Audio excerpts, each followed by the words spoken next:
ಇದು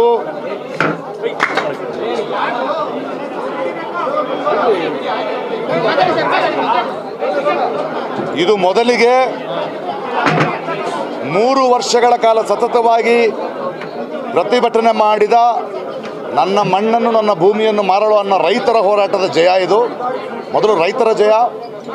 ಈ 3 ವರ್ಷಗಳಿಂದ ಅವರ ಜೊತೆ ನಿಂತ ಎಲ್ಲ ಸಂಯುಕ್ತ ಹೋರಾಟದ ಜಯ ಇದು.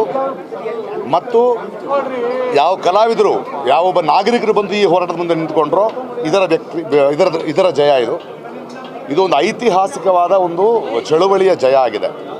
ಇದಕ್ಕೆ ನಾವು ಸರ್ಕಾರಕ್ಕೆ, ಮುಖ್ಯಮಂತ್ರಿ ಸಿದ್ದರಾಮಯ್ಯ ಅವರಿಗೆ ನಮ್ಮ ನಂಬಿಕೆಯನ್ನು ಅವರು ಹುಸಿ ಮಾಡಲಿಲ್ಲ. ಎಲ್ಲರ ಜೊತೆ ಕೂತ್ಕೊಂಡು ಒಂದು ಒಳ್ಳೆ ನಿರ್ಧಾರ ತಗೊಂಡಿದ್ದಾರೆ. ಕೊನೆಗೂ ನೋಟಿಫಿಕೇಷನನ್ನು ಕೈ ಬಿಡಲಾಗಿದೆ. ಭೂಮಿಯನ್ನು ನಂಬಿರುವ, ಭೂಮಿಯನ್ನು ಪ್ರೀತಿಸುವ ಜನರು ನೆಮ್ಮದಿಯಾಗಿ ಅವರು ಆ ಭೂಮಿ ಜೊತೆ ಇರ್ಬೋದು ಅನ್ನೋ ನಿರ್ಧಾರ ಆಗಿದೆ. ಮಿಕ್ಕಿದ್ದನ್ನ ನಾವಲ್ಲಿ ಗಾಂಧಿ ಭವನದಲ್ಲಿ ಮಾತಾಡ್ತೀವಿ.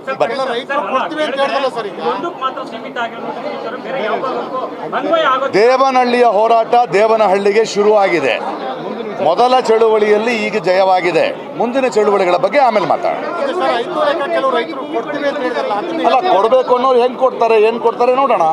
ಅವರನ್ನು ಒತ್ತಾಯ ಮಾಡೋದು ನಾವ್ಯಾರು ಅಲ್ವಾ? ಭೂಮಿನ ಪ್ರೀತಿಸೋರು ಭೂಮಿ ಮಾರ್ಕೊಳ್ಳಲ್ಲ ಅಷ್ಟೇ. ಹೌದಲ್ವಾ?